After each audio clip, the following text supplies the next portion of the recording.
Everybody behave. And action. Okay, I'm rolling some.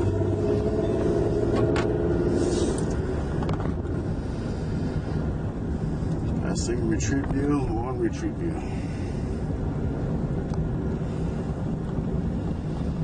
Today's date is February the 27th. It's now 5:20 in the afternoon, 17:20 hours. And this is reference to sample place case number 2012 1136. 1136. This is where he tells me he first sees him. First spots in here? Yeah. Okay.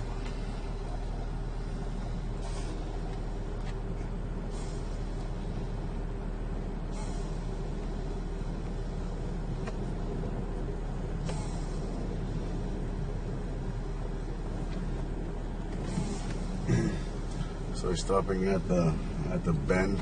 This is retreat. This is still retreat view circle. Okay. So at this point, he doesn't get out of his car. He spots him and he's watching him, right? It's about where 1440 is that he indicated on the map is about where he saw him. Okay. When he first spotted him. And he's walking in what direction? The person is walking towards the house. Which is through the opening right there? I'm trying to figure out where he had the keys to the car. Okay, so through that opening right there? No. He's walking up the street here. Okay. He's continuing down retreat view circle.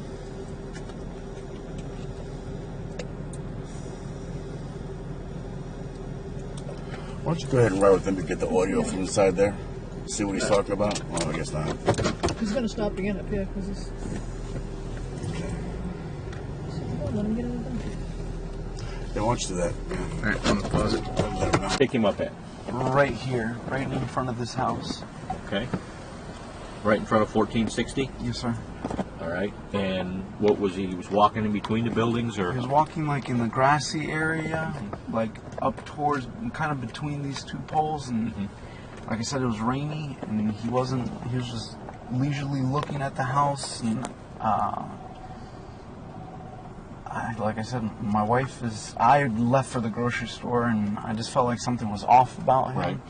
So I said, and there's been a history of break-ins in that building, and I had called previously about this house. Right.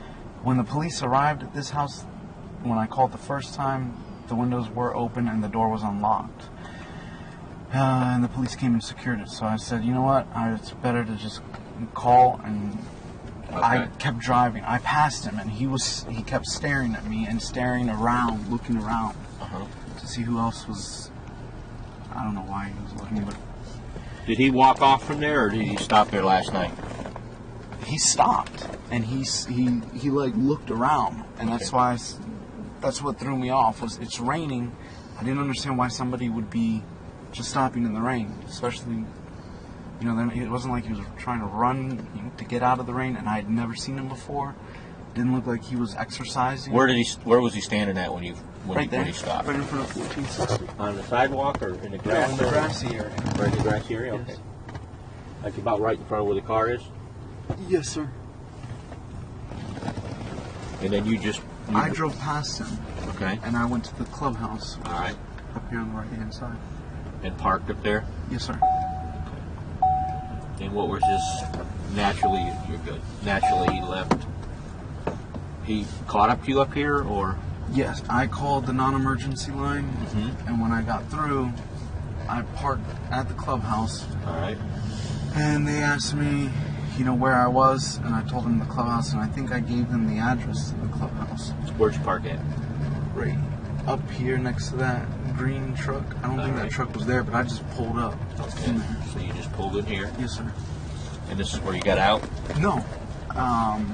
This is where I just stopped to call, and then he walked past me, and he kept looking at my car, and still looking around at the houses and stuff. So then the dispatcher said, where did he go? What direction did he go in? And I said, I don't know. I lost, because he cut down here and made a right. I guess it's Twin Trees Lane. He made a right in there. And they said, well, what direction did he go in? And I said, I don't know. I can't see him. Okay. And they said, can you get to somewhere where you can see him? And I said, yeah, I can. So I backed out. All right.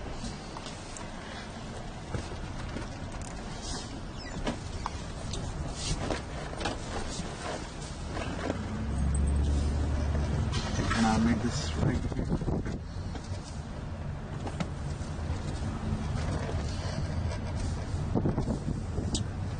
And the left here.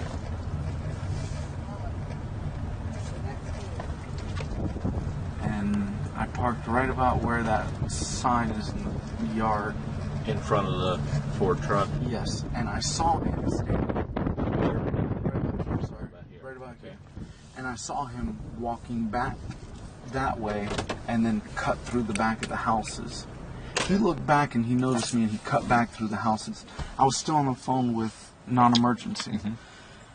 Mm-hmm. And then he came back and he started walking up towards the grass and then came down and circled my car. And I told the operator that. He was circling my car. I didn't hear if he said anything. Right. But he had his hand in his waistband. Mm-hmm. And I think I told the operator that. And they said, "Where are you?" And I could not remember the name of the street. Because I don't live on this street. Right. Retreat View Circle goes in a circle. Right. And I said, I don't know. And he goes, "We need an address." And I said, "I don't know an address." I think I gave them my address. And they said, "Give us directions to get to you." And I said, "If you tell the police to go straight at the clubhouse and make a left, my truck will be there." And again, they asked me where he went, what direction he went in. And I said, "I don't know." And then I thought to get out and look for a street sign. Right. So I got out of my car and I started walking. Right. Go ahead. Oh.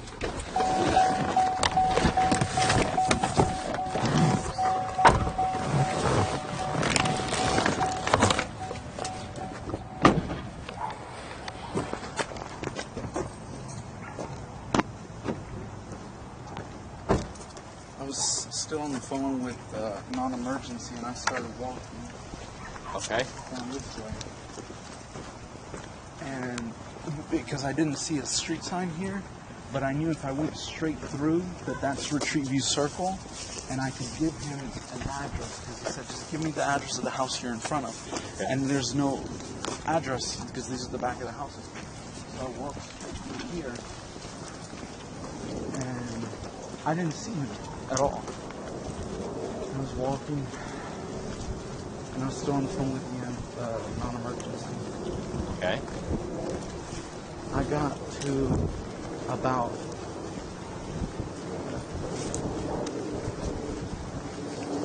about here, and I had a flashlight with me. Okay. The flashlight was dead though, and I looked around and I didn't see anybody. And I told non-emergency, I said, "You know what? He's gone. He's not even here." Right. So I still thought I could use their address, so I walked all the way through.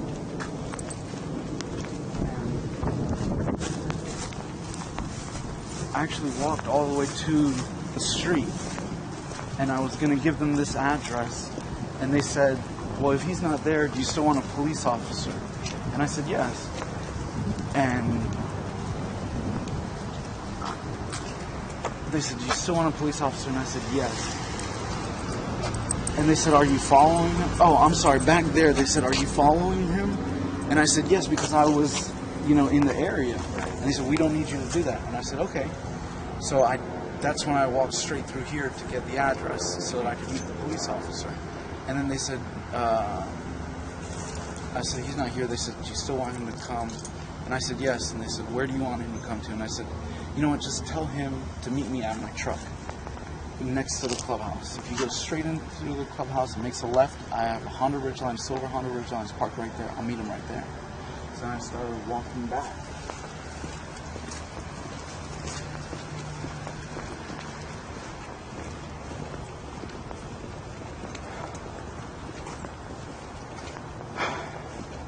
When I passed here, I looked, I didn't see anything again, and I was walking back to my truck.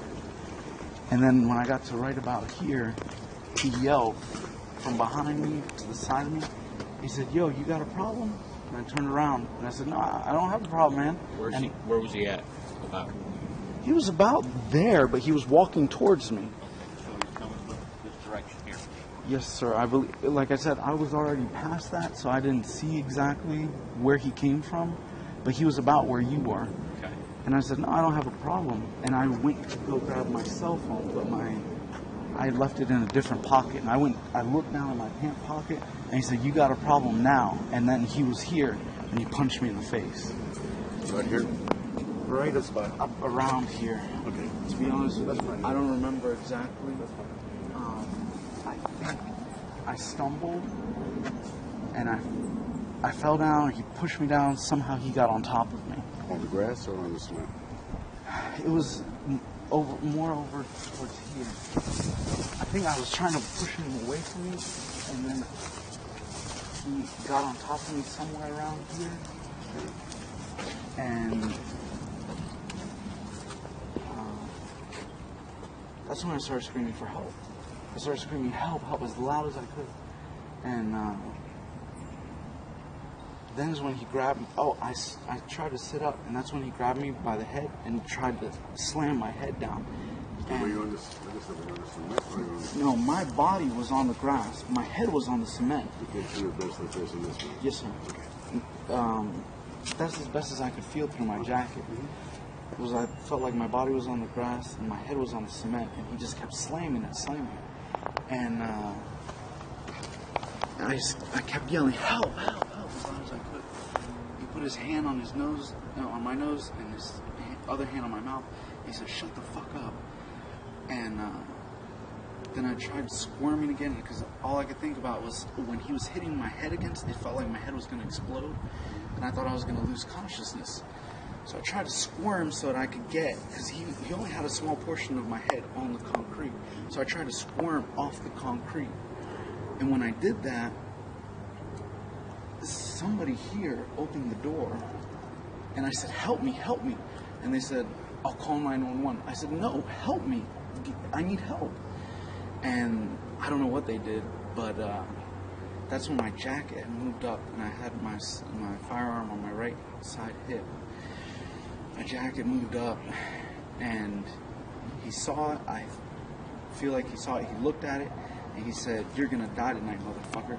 And he reached for it, but he reached, like, I felt his arm going down to my side, and I grabbed it, and I just grabbed my firearm, and I shot him one time. After you shot him, keep on going. What did he say? After I shot him, he like sat up. So you're still in this position here, basically. Yes, You're sir. laying down here. You shot him, so he's in the grass. Yes, sir. He was on top of me like this. I shot him, and I didn't think I hit him because he sat up and he said, "Oh, you got me. You got it. You got me. You got it." Something like that. So I thought he was just saying, "I know you have a gun now. I heard it. I'm giving up." Mm-hmm. So I don't know if I pushed him off me or he fell off me. Either way, I got on top of him and I pushed his arms apart. I said, You kind of flipped him over? I don't remember That's how I fine. got on top of him. I'm sorry. That's fine. But I got on his back and I moved his arms apart because when he was repeatedly hitting me in the face and the head, I thought he had something in his hands. So I moved his hands apart. So you had him face down then? Yes, face down, and I was on his back. And then somebody came with a flashlight, and I thought it was a police officer. Mm-hmm. So I said, "Are you the police?" And I still had my handgun out, and I told him, I said, "Are you the police?" And my gun's right here. And he goes, No, I'm not. I'm calling the police. I said, "Don't call the police. Help me restrain this guy." And he said, "I'm calling the police. I'm calling the police." And I said, "I already called. They're on their way. They're coming. I need your help." And then's when the police officer came around. I saw the police officer, so I stood up and I holstered my weapon. And he said, "Who shot him?" And I said, "I did." And I put my hands up. I said, "I did." And I don't know if he told me to. I just automatically turned my back to him. And I lifted my shirt and I said, "My gun's right there." And I told him a few times, I said, "My gun's right there." And he goes, "Okay, I understand. I just need you to keep your hands up." And he put the handcuffs on me, and then he took my firearm from me.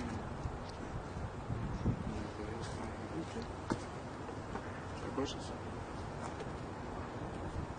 I don't have it. Anything else?